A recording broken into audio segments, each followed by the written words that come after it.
Online class में सभी का स्वागत। फर्स्ट ईयर एसटीपी के स्टूडेंट्स के लिए फिजियोलॉजी में आज हम वो डायग्राम जो हम यूरिनरी सिस्टम में पढ़ रहे हैं अभी, तो इसमें किडनी का, ग्लोमेरुलस, बोमन्स कैप्सूल, और कल मैंने पूरे डायग्राम के अंदर आपको म्यूकोला डेंसा सेल्स और जगता ग्लोमेरुलस की सेल्स के बारे में पूरा डायग्राम से पूरा कंप्लीट समझाया था। तो इसमें मैंने आपको म्यूकोला डेंसा जो है, वो बच्चे ने पूछा है कि म्यूकोला डेंसा इसमें, अभी आप इसको एक बार इस डायग्राम में एक बार एक नज़र और मार लें। म्यूकोला डेंसा जो है, क्लियर, म्यूकोला डेंसा देखिए, यहाँ मैंने आपको बताया भी था कि ये देखिए म्यूकोला डेंसा यहाँ लिखा हुआ है, और देखिए यहाँ ये वाइट लाइन देके, ये दो वाइट लाइन के ये ब्रॉड, ये पूरा बताया है कि कौन सी सेल जो है यहाँ म्यूकोला डेंसा है। ये देखिए कल भी मैंने आपको बताया था, ये देखिए ये यहाँ से क्लियर बता रहा है, ये रही म्यूकोला डेंसा। तो ये याद देखिए लंबाई में है ये म्यूकोला डेंसा सेल्स, और ये जो है ये देखिए जगता ग्लोमेरुलस सेल्स है, ये मैंने आपको कल भी बताया था। तो ये है वो म्यूकोला डेंसा सेल जहाँ रीअब्जॉर्प्शन का कार्य शुरू हो जाता है। तो आज हम इसमें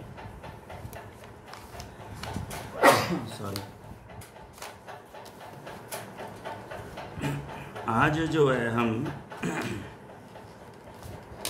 इसी चैप्टर में हम लेंगे मूत्र निर्माण की प्रक्रिया, यानी कि मैकेनिज्म ऑफ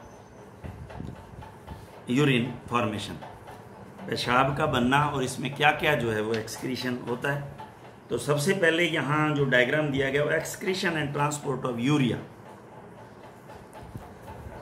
तो ये जो 173 पेज नंबर है आपका फिजियोलॉजी में, तो अब आप इसमें इसको देखें, ये हमने पढ़ तो रखा है। अब ये जो डायग्राम है, ये इन्होंने डायग्राम के अंदर बड़ा ही सुंदर जो है चित्रण किया है इसमें पूरी चीज़ को समझाने का। और इसमें खास बात क्या, आपको क्या ध्यान रखना है ज़्यादातर इसमें क्या है, इस डायग्राम को देखने के बाद में आपके माइंड में एक पिक्चर फिक्स हो जाएगी कि जो नेफ्रॉन है ना, नेफ्रॉन उसका जो भाग है, अब देखिए एक तो बोमेंस कैप्सूल है, प्रॉक्सिमल कन्वोल्यूटेड जो है वो ट्यूबुल है, डिस्टल कन्वोल्यूटेड है, हैनले लूप है। तो ये जो है किडनी के अंदर, गुर्दे के अंदर हमारे पास देखिए कोर्टेक्स है और मेडुला है। तो इसमें से कितना भाग तो इस नेफ्रॉन का कोर्टेक्स में होता है, कितना भाग मेडुला में होता है, और कितना भाग जो है वो मेडुलरी क्रेस्ट में होता है। मेडुलरी क्रेस्ट या रीनल क्रेस्ट, मैंने कल आपको वो एक दो दिन पीछे का आप मेरा लेक्चर को सुने, गुर्दे की जो पूरी मैंने डिटेल दी, पिक्चर भी दिखाई थी। ये जो क्रेस्ट है उसमें ये कितना कितना भाग रहता है, ये बात है इस डायग्राम में। दूसरा ये बताया गया है कि कहाँ कहाँ पे कौन कौन सा भाग जो है यूरिया को एक्सक्रीट करता है और इसका जो है ट्रांसपोर्ट होता है। तो अब आप देखें इसके अंदर, अब इन्होंने ऊपर ये दे रखा है कि प्रॉक्सिमल कन्वोल्यूटेड ट्यूब्यूल जो है वो इसका 28 से 40% भाग जो है एक्सक्रीशन करता है।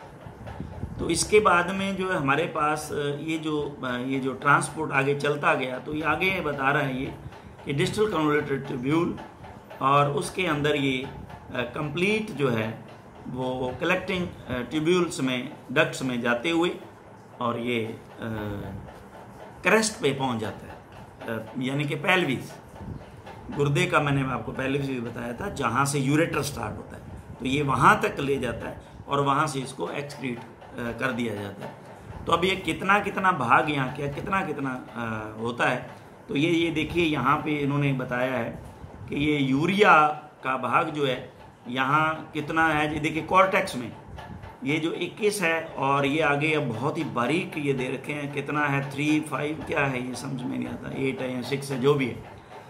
और इसके बाद में मेडुला में 5.32 है, समथिंग है, या 1.1, बहुत बारीक है ये पूरे अक्षर। तो इसको आप इसमें पढ़ लें तो इसका आप इसके एक रफ आइडिया आ गया कि ये डायग्राम क्या कह रहा है आपको, कौन से भाग में कितना जो है एक्सक्रीशन होता है।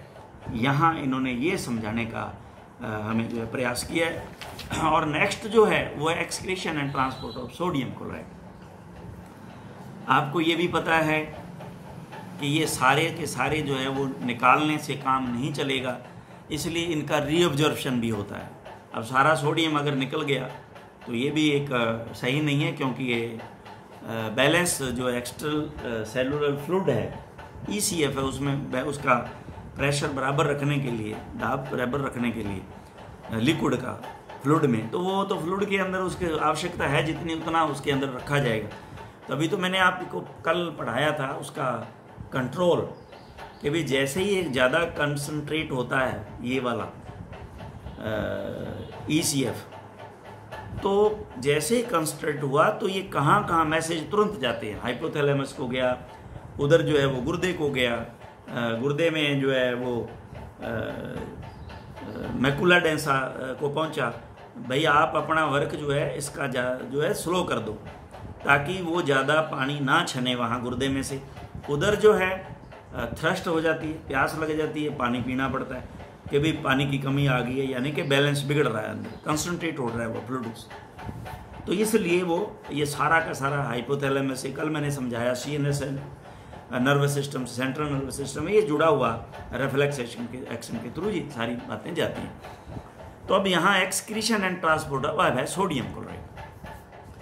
सेम प्रोसेस यहाँ है, डिट्टो इन्होंने यहाँ बताया है कि कौन सा भाग जो है कॉर्टेक्स है, मेडुला है, मेडुलरी क्रेस्ट है या रीनल क्रेस्ट है, तो ये किस किस में कितना कितना भाग है और फिर कितना कितना यहाँ जो है वो एक्सक्रीट होता है। ये देखिए यहाँ इन्होंने अब ये कॉर्टेक्स में 300 के करीब जो है बता रखा है, इधर आगे जो है 160 का फिर एब्जॉर्ब होना बता रखा है, फिर उसका एक्सक्रीशन होना 100 का 160 है, या ये प्रिंट कुछ क्लियर नहीं है, 60 है 80 है समथिंग है। तो ये अब आपकी समझ में आना चाहिए कि एक्चुअल में ये है क्या, ये डायग्राम। तब इसमें हमने ये बता रखा है इन्होंने कि देखिए कोर्टेक्स में आगे इन्होंने बता रखा है कि इसकी जो है सोडियम क्लोराइड की आगे ये इन्होंने अवस्थाएं दे रखी हैं, क्या बहुत ही बारीक है अक्षर, इसमें कुछ नज़र बिल्कुल भी नहीं आ रहा इन्होंने क्या। अब ये आउटलाइन आपकी इसकी समझ में आ गई है, तो ये अगर देखूंगा मैं इसको बड़े उसको करके उसमें, और फिर ये अगर ये समझ में दिखा तो मैं आपको बताऊंगा। लेकिन ये नंबरिंग तो सब समझ में आ रही है कि ये देखिए 358 ये भी बहुत मुश्किल से नज़र आ रही है। तो इनके बारे में इसको अगर ये बड़ा किसी तरीके से इसमें हुआ तो मैं इसको आपको क्लियर करूँगा कि क्या क्या है ये, कितना कितना, नथिंग, बाकी कुछ नहीं है। बाकी इसमें आपको यही नॉलेज होनी चाहिए कि नेफ्रॉन का भाग कोर्टेक्स में कितना होता है, मेडुला में कितना होता है, और ये इसमें क्रेस्ट है जो रीनल उसमें कितना, और ये कितना कितना जो है वो सोडियम क्लोराइड को एक्सक्रीशन करता है, कौन कौन सा भाग। तो यही सिंपल बात इसमें दी हुई है। अगर ये आपके नज़र आ जाए तो आप इसको देख भी सकते हो, कुछ नहीं है इसके अंदर। अभी एक हिंट चाहिए था कि ये है क्या। अब वर्क नलिका जो है, यही तो है वर्क नलिका, कि प्रत्येक भाग में मूत्र निर्माण के दौरान होने वाली प्रक्रियाएं ये इस तरह से होती हैं। तो सबसे पहले हम देख रहे हैं बोमन्स कैप्सूल को। देखिए ग्लोमेरुलस जहाँ बना तो यहाँ बोमन्स कैप्सूल है। तो जो ग्लोमेरुलस है उसने क्या किया, प्रेशर का काम किया, एफेरेंट से ब्लड आया, एफेरेंट से निकला, कम ल्यूमन वाले उससे निकला, तो प्रेशर बना। प्रेशर से क्या होगा, अब बोमन्स कैप्सूल के अंदर ये छनेगा। तो जहाँ ये फिल्टर हुआ तो उसको, वो जो फिल्टर है वो फिल्ट्रेट कहते हैं उसको, जो फिल्टर होके वहाँ आया। तो बोमन्स कैप्सूल में देखते हैं क्या होता है। इसमें उपस्थित ग्लोमेरुलर रक्त के लिए एक छलनी फिल्टर का कार्य करते हैं, जो धमनियों की एंडोथीलियम आधार झिल्ली व बोमन स्फुट के उभारों द्वारा मिलकर बनी होती है। तथा पदार्थों की चयनात्मक परमेबिलिटी, इसको पारगम्यता, परमेबिलिटी का कार्य करती हैं। तो ये जो इसकी दीवार है वो एक ऐसा काम करती है जिसमें से छलने का काम करती है, यूं करिए, जिसमें से कुछ छनेगा। अब प्रेशर के कारण क्या होता है, रक्त से जल, आयन, कुछ क्रिस्टलीय पदार्थ छन कर बोमन्स स्फुट के रिक्त स्थान में आ जाते हैं। अब बोमन्स कैप्सूल के रिक्त स्थान, तो ग्लोमेरुलस के बाद में ऐसे जो है, देखिए ये मान लीजिए ग्लोमेरुलस बन रहा है, ये देखिए ये अंदर, और ये है बोमन्स कैप्सूल। तो ये देखिए इसके और इसके बीच में ये स्पेस है, ये इधर देखिए आप, इसके और इसके बीच में स्पेस है। यहाँ पे जो है इस स्पेस के अंदर भी जो फ्लूइड रहता है। तो आप इसमें क्यों कैसा कौन सा रहेगा, वो यहाँ से इसमें से छन के जो आएगा वो यहाँ फ्लूइड भरा रहता है। तो ये आप देखें, इसमें ये है वो जगह जहाँ ये बात कर रहा है, रिक्त जो स्थान की बात कर रहा है ना, रिक्त स्थान में आ जाते हैं। आयन क्रिस्टलीय पदार्थ छनकर बोमन्स कैप्सूल के रिक्त स्थान में आ जाते हैं, ये वहाँ आ गए। परंतु प्लाज्मा प्रोटीन व आरबीसी नहीं छनते। अब आरबीसी छन जाए तो ब्लड में, वो यूरिन में जो आरबीसी आ जाएंगे, तो फिर तो दिक्कत हो जाएगी। एक तरह से खून ही आ गया, और क्या है, वो टूट जाएंगे तो हीमोग्लोबिन, तो हीमोग्लोबिन यूरिया हो गया, वो आ जाएंगे तो ब्लड आ रहा है तो हीमोचूरिया हो गया। तो ये इस तरह से प्लाज्मा आरबीसी नहीं छन पाती। यह ग्लोमेरुलर फिल्ट्रेट जो अभी आ गए हैं ना उसमें, वो फिल्ट्रेट है, मोटे तौर पर प्लाज्मा के समान होता है तथा रक्त के ज़्यादा छनन यानी कि अल्ट्रा फिल्ट्रेशन का परिणाम होता है, जिसमें सूक्ष्म मात्रा में एल्ब्यूमिन प्रोटीन पाई जाती है। एल्ब्यूमिन प्रोटीन उसमें आती है, बाकी नहीं आती। प्रोटीन आपने यहाँ देखा ना हमने कि प्लाज्मा प्रोटीन आरबीसी नहीं चलते, लेकिन एल्ब्यूमिन हल्की सी आती है। अब इसमें आता है प्रॉक्सिमल कन्वर्टेड ट्यूब्यूल में क्या होता है, पीसीटी में क्या होता है।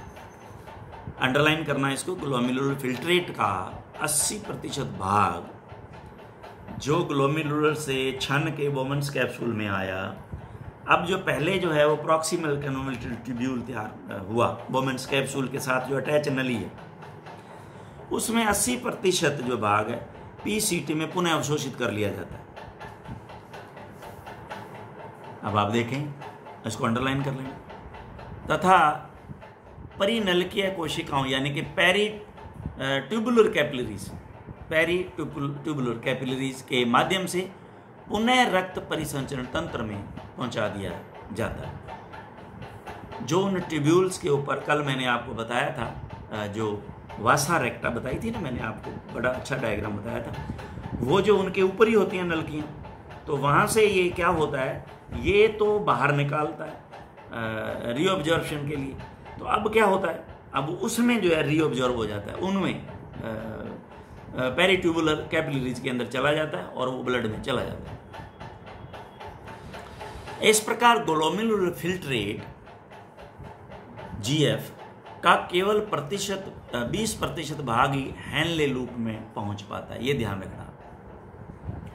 क्योंकि जो वासा रेक्टा है वो तो हेनले लूप पे जो घूमती है उनको कहते हैं। मैंने वैसे समझाने के तौर पे आपको कहा था कैपिलरीज होती हैं वो, ये वासा रेक्टा कहलाता है, और बारीक हो जाती है हेनले लूप में।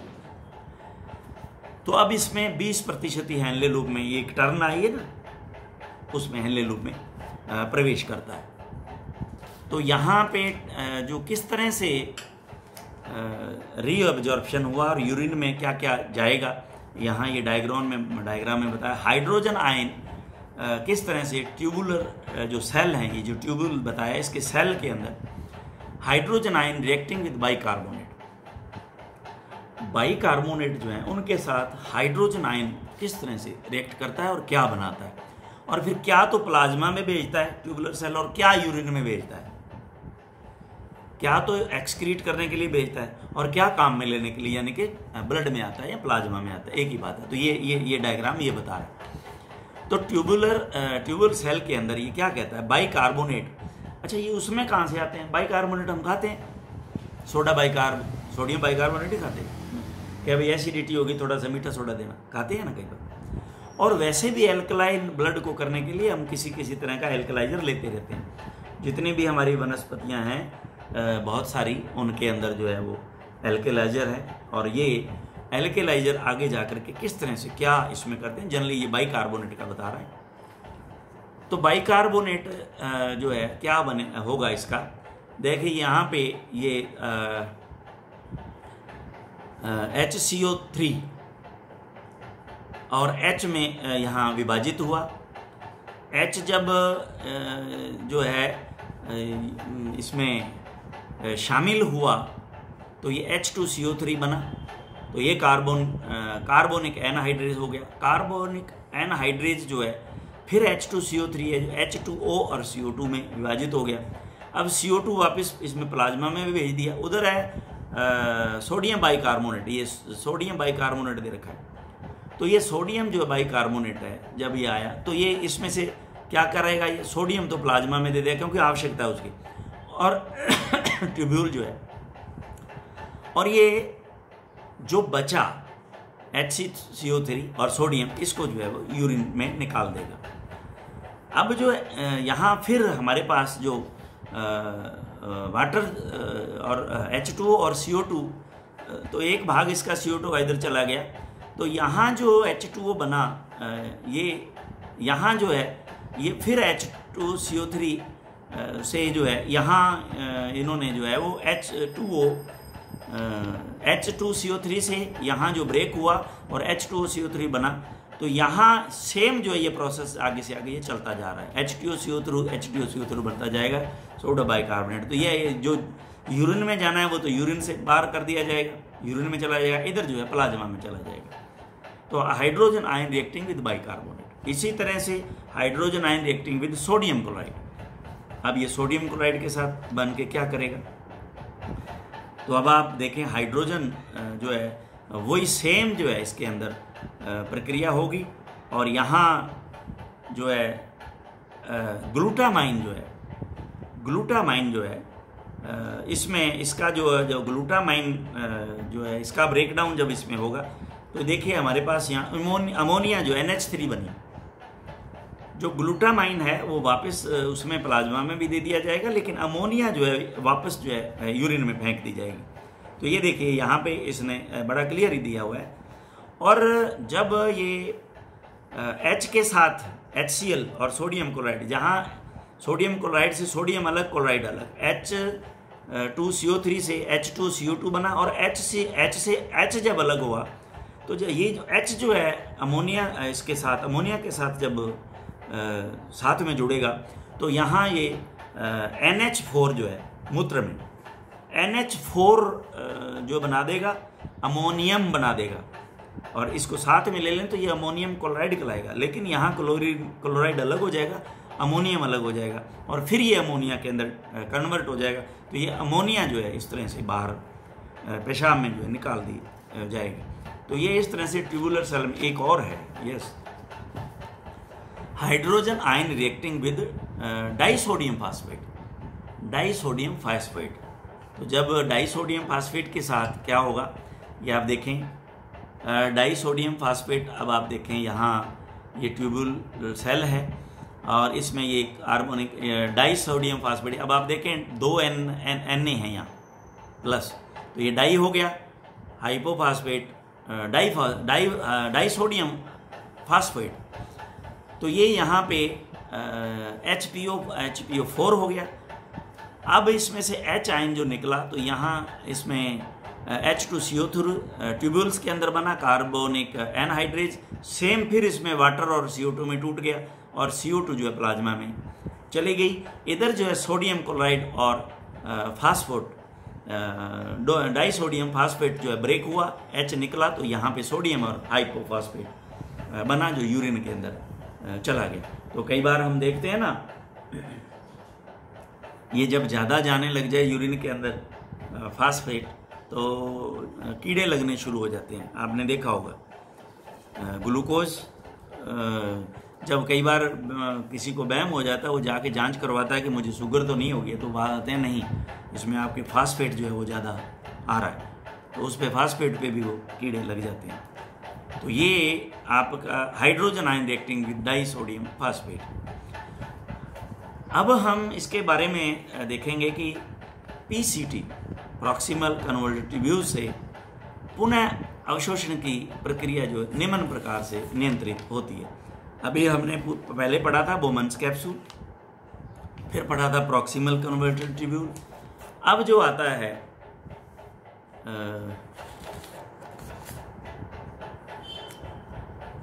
प्रॉक्सिमल कन्वर्टर ट्यूब्यूल से पुनः अवशोषण की प्रक्रिया निम्न, यही तो है। हम जो है प्रॉक्सिमल ही अभी देख रहे हैं। तो इसमें यदि प्राणी शारीरिक रूप से स्वस्थ है, यानी कि हेल्थ उसकी अच्छी है, यानी कि हेल्थ से मतलब यहाँ केवल और केवल जो है गुर्दे से ही है, ये समझ लो, जिसका गुर्दा ओके है, तो जीएफ यानी कि ग्लोमेरुलर फिल्ट्रेट, जो ग्लोमेरुलर से बोमन्स कैप्सूल में आया, उसमें उपस्थित ग्लूकोज, अमीनो अम्ल व अधिकांश प्रोटीन पुनः अवशोषित कर लिए जाते हैं तथा रक्त परिसंचरण में भेज दिए जाते हैं। किसके द्वारा? ये प्रॉक्सिमल कन्वर्टर ट्यूब्यूल के। अब इसमें यहाँ एक डायग्राम जो बड़ा अच्छा दिया हुआ है, तो ये यहाँ ट्यूब्यूल्स का ल्यूमन एक साइड में दिखाया है, ये ट्यूब्यूल का एपिथेलियम सेल्स हैं। इसके बाद बेसमेंट मेम्ब्रेन है जिसमें से ये क्षमता है, बाहर और अंदर जाता है, और यहाँ पेरी ट्यूबुलर कैपिलरीज दिखाई हैं जो इसके ऊपर चढ़ी हुई होती हैं, अभी जो एब्जॉर्ब करती हैं इन सबको। ये डायग्राम इस तरह से इन्होंने दिया हुआ है। तो अब आप देखें यहाँ पे सोडियम क्लोराइड, वाटर, और ये ट्यूबुलर एपिथेलियम सेल में ये देखिए किस तरह से ये कन्वर्ट हो रहा है, सोडियम अलग, क्लोराइड अलग, और ये वाटर, इसके बाद में सोडियम क्लोराइड और H2 इसमें से किस तरह से जो है इस मेम्ब्रेन के थ्रू ये रीअब्जॉर्ब होने के लिए जा रहे हैं और कुछ वापस उसमें ल्यूमन में जो है जा रहे हैं। तो ये यहाँ इन्होंने जो दिया है, reabsorption of sodium chloride and water across a normal proximal tubule. तो ये जो बेसमेंट मेम्ब्रेन के थ्रू जो पेरी ट्यूबुलर कैपिलरी हैं, यानी कि ट्यूब्यूल जो हैं उनके ऊपर कैपिलरी चढ़ी हुई हैं, ये क्या करती हैं, ये इनके और इसके बीच में जो है क्या होता है, ये मेम्ब्रेन, बेसमेंट मेम्ब्रेन, इसके थ्रू जो है वो ये बेसमेंट मेम्ब्रेन जो है वो परमिबल होती है और इनको आने और जाने के लिए परमिट करती है। तो ये इसके द्वारा, इसमें ये जो ट्यूब्यूल दिखाया गया है, इसके द्वारा जो पेरीट्यूबुलर कैपिलरीज के द्वारा रीअब्जॉर्ब कर लिया जाता है। अब इसमें ये इसको डिटेलिंग की है इन्होंने, सोडियम आयन सक्रिय परिवहन, एक्टिव ट्रांसपोर्ट, यानी कि इसमें क्या होता है, एक्टिव ट्रांसपोर्ट में एनर्जी जरूरत होती है, ट्रांसपोर्ट में एक्टिव, ये यहाँ दे रखा है इन्होंने, ये भी सही है, यहाँ ये क्लियर भी किया है इसको। एक्टिव ट्रांसपोर्ट द्वारा जीएफ से परिनलकीय द्रव यानी इंटरस्टिशियल फ्लूइड या कोशिकाओं में प्रवेश करता है तथा इसी के साथ क्लोराइड आयन भी जीएफ से चले जाते हैं ग्राफियन फिल्ट्रेट से। जैसे ही छने ये, और ये हमारे पास प्रॉक्सिमल कन्वर्टर ट्यूब्यूल ये पहला है, तो इसमें क्या होता है, यहाँ से सोडियम और ये क्लोराइड ये इसी तरह से दोबारा अब्जॉर्ब कर लिए, जिनसे दोनों तरफ के विद्युत रासायनिक सांद्रता, इलेक्ट्रोकेमिकल कंसंट्रेशन बनी रहती है। सोडियम क्लोराइड के बाहर जाने के कारण जीएफ का जल ऑस्मोटिक प्रेशर के कारण उनके साथ ही जीएफ से बाहर निकलता जाता है, जिस कारण जीएफ की सांद्रता बढ़ने लगती है। ये क्या कह रहा है कि इसमें आपको ध्यान से देखें, जो उसके अंदर ये देखिए, ये फिल्टर हुआ, ये बोमन्स कैप्सूल है, यहाँ फिल्टर हुआ, ये स्पेस में आ गया सोडियम क्लोराइड और वाटर। अब क्या होगा, अब जो है सोडियम वहाँ से रीअब्जॉर्ब हो गया, क्लोराइड ऑब्जॉर्ब हो गया, और अब क्या होगा, अब पानी ज़्यादा रह गया तो कंसंट्रेशन उसकी कम होगी, ऑस्मोटिक प्रेशर जो है इसके कारण जो है क्या होगा, पानी जो है पानी भी जो है वो उसमें से बाहर जाने के कारण जीएफ का जल प्रासरण ऑस्मोटिक प्रेशर के कारण उनके साथ ही जीएफ से बाहर जो है वो निकल गया। अब क्या होगा, अब उसके अंदर पानी जब चला गया तो जो वहाँ मटेरियल बचा है उसकी कंसंट्रेशन बढ़ेगी। तो जैसे कंसंट्रेशन बढ़ेगी, एक प्रक्रिया द्वारा सोडियम का H आयनों द्वारा विनिमय संपन्न होता है, जिससे हाइड्रोजन आयन PCT यानी कि प्रॉक्सिमल कन्वर्जन ट्यूब में प्रवेश करते हैं। अभी हमने H आयन का जो है हमने देखा किस तरह से उसके साथ ये मिल करके और ये उसमें आते हैं। ये पीछे के डायग्राम में आपको अच्छी तरह समझाया था और ये इसमें भी अच्छी तरह से ये दे रखा है। ये देखिए, ये H आयन के साथ सोडियम क्लोराइड और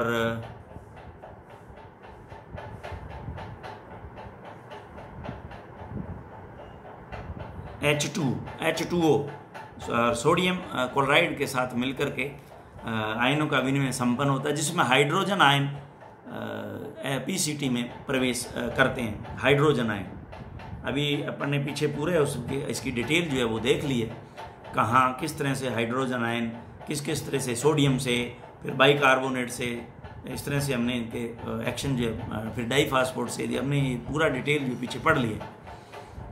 अन्य नाइट्रोजनी उत्पाद जैसे यूरिया जो मूत्र में उत्सर्जन हेतु GF में उपस्थित होती है, यूरिया का भी 30 से 40% अवशोषण PCT में होता है, जबकि क्रिएटिनिन बिना किसी पुनः अवशोषण के सीधे ही आगे बढ़ जाती है। तो क्रिएटिनिन का अब्जॉर्प्शन यहाँ नहीं होता, ये ध्यान रखना, अंडरलाइन कर लेना इसको PCT में। अब हमारे पास आता है हेनले लूप। हेनले लूप इसका अवरोही भाग यानी कि डिसेंडिंग लिम्ब, एक असेंडिंग है जो वापस आता है, एक डिसेंडिंग है जो जा रहा है। तो इसका जो डिसेंडिंग लिम्ब है आयन यानी कि क्रिस्टलॉइड्स व यूरिया के लिए परमेबल होता है, इसमें से पास हो सकते हैं। अतः सोडियम क्लोराइड व यूरिया मेडुला के उत्तकों, मेडुलरी इंटरस्टिशियल या परिनलिकीय स्थानों से नलिकीय द्रव में डाल दिए जाते हैं। ये क्या कहना चाह रहा है, अभी हमने पीछे जो है ये किस तरह से ये आपस में चेंज होते हैं, ये हमने बैक साइड इसके पीछे जो है हमने पूरा डिटेलिंग कर ली है इसका। तो इसमें क्या होता है, आयन और क्रिस्टलॉइड्स व यूरिया कि ये क्या होता है, ये जो बेसमेंट मेम्ब्रेन है इसकी, ये पारगामी यानी कि परमिबल होती है, तो ये इनको परमिशन देती है। तो ये क्या करते हैं, तो इससे क्या होता है, सोडियम क्लोराइड या यूरिया मेडुला के उत्तकों में, एक तो कॉर्टेक्स है उसका, एक मेडुला है, तो मेडुला के उत्तकों में उनको डाल दिया जाता है, या परिनलिकीय स्थानों से नलिकीय द्रव में डाल दिया जाता है। तथा यह प्रक्रिया निष्क्रिय विसरण यानी पैसिव डिफ्यूजन, यानी कि जब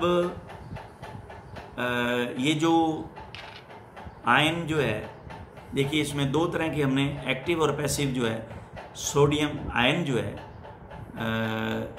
एक्टिव ट्रांसपोर्ट द्वारा GF से परिनलिकीय द्रव है, यानी कि यहाँ तो जब इसको इसमें इंटरस्टिशियल फ्लूइड में लेना होता है, प्रवेश करता है, तो सोडियम क्या करता है, ये जो है एक्टिव ट्रांसपोर्ट है। एक्टिव क्या होता है, जिसमें एनर्जी की आवश्यकता है, और पैसिव क्या होता है, जिसमें एनर्जी की आवश्यकता नहीं है। तो इस तरह से यहाँ पैसिव डिफ्यूजन के द्वारा संपन्न होता है, ये अपने आप ही डिफ्यूज हो जाता है, उसमें चला जाता है।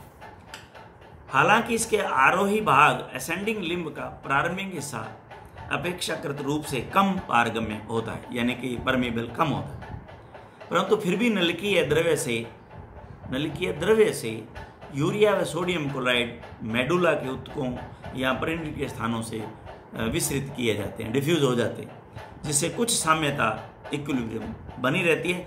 यह सब वासा रेक्टा के कारण संभव होता है। अब ये वो वासा रेक्टा जो है, हमने पढ़ा था कि ये ज़्यादा मेडुला में ही होते हैं, कॉर्टेक्स में नहीं होते, तो वासा रेक्टा के कारण संभव हो पाता है, क्योंकि हेनले लूप जो है मेडुला में होता है, कॉर्टेक्स में। तो इसका जो है पार्ट हमने देखा, कुछ प्रॉक्सिमल कन्वर्टर ट्यूब्यूल और बोमन्स कैप्सूल ही होता है। इस प्रकार एक तंत्र का निर्माण होता है जिससे सोडियम क्लोराइड व यूरिया हेनले के लूप के आरोही भाग में निकलकर मेड्यूला के ऊतकों में आते हैं, वे पुनः हैनले के लूप के अरोही भाग में प्रवेश करते हैं। पहले उसमें से निकलते हैं, फिर जो है उसमें से एब्जॉर्ब कर लिए जाते हैं। इस प्रक्रिया को काउंटर करंट मैकेनिज्म कहते हैं। काउंटर करंट मैकेनिज्म यानी कि एक बार तो उसके टिश्यूओं में उस चीज़ को फेंक देना और फिर उन टिश्यूओं से वापस जो है एब्जॉर्ब करना, ये जो प्रक्रिया है इसको काउंटर करंट मैकेनिज्म कहते हैं। इस तंत्र को काउंटर करंट डिफ्यूजन सिस्टम कहते हैं।